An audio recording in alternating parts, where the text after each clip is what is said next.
everyone, Grant K here for the Flame Premium Learning channel.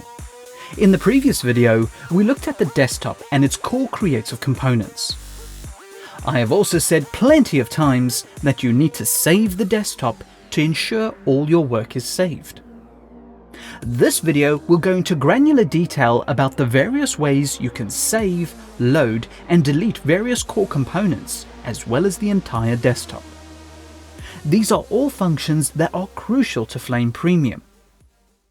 So let's talk about saving. When it comes to saving in Flame Premium, you have two choices. You can save the desktop or individual components of the desktop. To save any desktop component, simply drag the component from the desktop into the libraries. This will create a saved version of that specific component. Dragging from the Reels view or media panel is fully supported. If you prefer saving with a hotkey, then whatever is under the cursor will be saved. So whenever you save, the component is saved into a library defined by the save destination. This option is located with all the save options at the bottom right of the interface. So here are the various options for saving components of the desktop. Hovering over a clip and pressing S will save the clip. This places a single source clip into the library.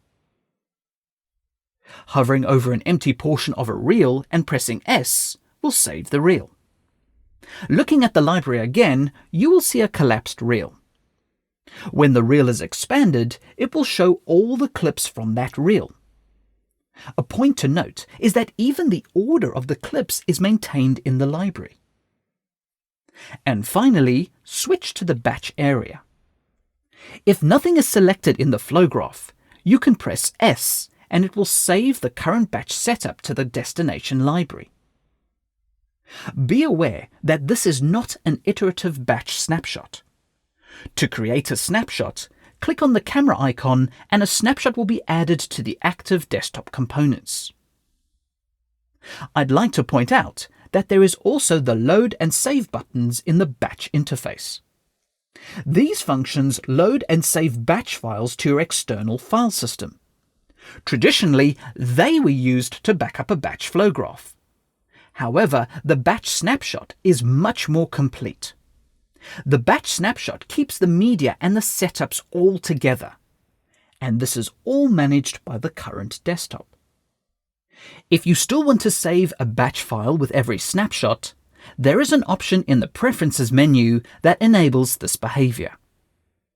So that is how you can save individual components of the desktop.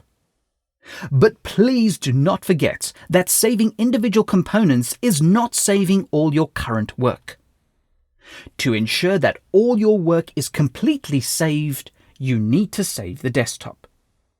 This is the one and only means to ensure that every aspect of your work has been completely saved. So the current batch setup, the batch snapshots, and the reels containing source clips and open sequences will all be saved to the libraries. To save the desktop, there are a few tools to help you keep organized. At the bottom right of the interface, you have the desktop saving options, which are persistent everywhere in the application. Here you can rename your desktop, or you can do it in the media panel. The next option is to set a save destination for the desktop. The pop-up menu allows you to choose an existing library or create a new one. Now click the Save Desktop button. By saving the desktop to the library, it means that you do not need to save individual components to ensure that everything is secure. So looking at the media panel, you can see that the desktop was saved into the library. By opening the structure, you can see all the saved desktop components. If you save the desktop again to the same library, you'll be prompted to add, rename, or replace. Replacing the saved desktop is simply overwriting what was there. Adding or renaming the desktop is the equivalent to iterating and versioning the desktop in the library. Please note that while it is possible to iterate desktops within the library, the workflow we encourage is to actually iterate your work within the currently active desktop. So being able to have infinite reels and infinite batch snapshots within the desktop is conducive to the desktop workflow. As a standard setting, the destination option normally looks at the root of all the libraries. If you have built a subfolder structure in the libraries, you can select a Save Destination folder. Using the contextual menu, you can set any folder as the save destination for the desktop. This will update in the Save Destination options. And because the desktop saving options are always visible in the interface, you don't need to see the media panel to save the active desktop. So by control swiping the media panel to hide it, you can still save the desktop in any creative area within Flame Premium. Here are a few more alternative ways to save the desktop.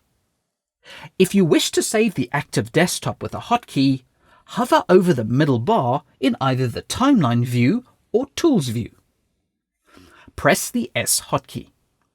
The active desktop will be saved to the destination library indicated by the Desktop Saving option. And finally, using the Media panel, you can drag the active desktop to a library. This procedure bypasses the Save Destination option. But all these operations are the workflows to save the desktop. Once in a while, I would suggest pressing Ctrl S to save the project state. This low-level function saves all project settings within the application. Existing libraries and shared libraries are resaved in the workspace. However, this does not save the active desktop. This is a very important differentiation. So save all your current desktop work using the Save Desktop button. And occasionally, save the project state with Ctrl S. Now we've spoken a lot about saving desktops, but let's talk about loading them. Firstly, you can only have one active desktop loaded at a time. But this does not prevent you from interacting with other saved desktops and libraries in the Media panel. So to load any desktop from a library, just drag the desktop into the viewing area. You will be prompted that the current desktop will be replaced. When you confirm this operation, the old desktop will be deleted. And remember, when you delete a desktop, this deletes all reels, batch snapshots, and the current batch setup. So make sure you save your existing desktop before replacing it with another one.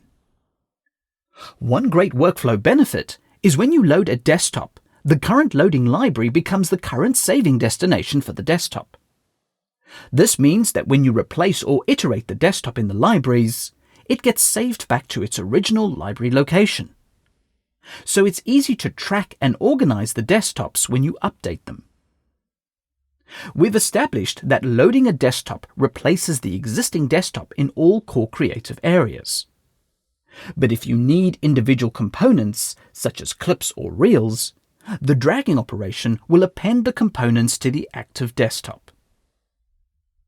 The final subject we need to discuss is deletion. Please be mindful that this is very important.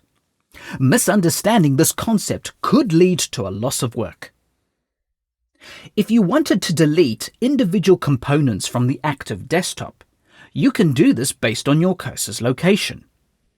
Similar to the saving operation, hover the cursor over a clip. Pressing D will delete the clip. And hovering over the grey area of a reel and pressing D will delete that reel. Note that pressing Shift D will delete the contents but keep the reel. If you prefer a more gestural operation, you can drag the element to the bottom of the screen like previous versions.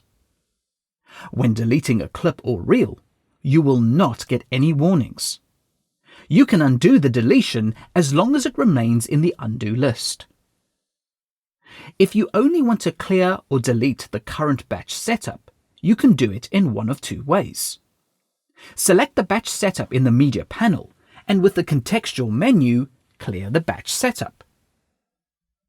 Or you could just click the New button in the Batch Creative area. Please note that this does not delete any batch snapshots that you created in the active desktop. When you clear the active desktop, you are effectively deleting everything that exists in the core creative areas. So I'll call up the contextual menu over the desktop and clear the desktop.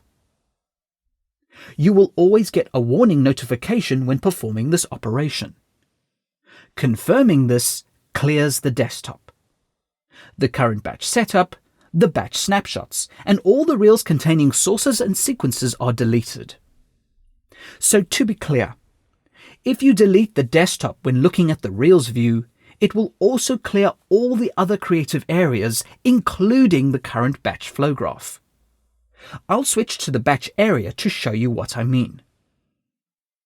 It is so important to read the deletion warnings carefully and save your work to the libraries prior to performing this operation. The other way to delete the active desktop may not be so obvious, so I'll perform this method as well. The only time you can delete the currently active desktop with a hotkey is when you are in the timeline view or the tools view. Placing your cursor over the middle bar in the interface and pressing D will delete the desktop. This does not just clear out the reels like in previous versions of Flame Premium.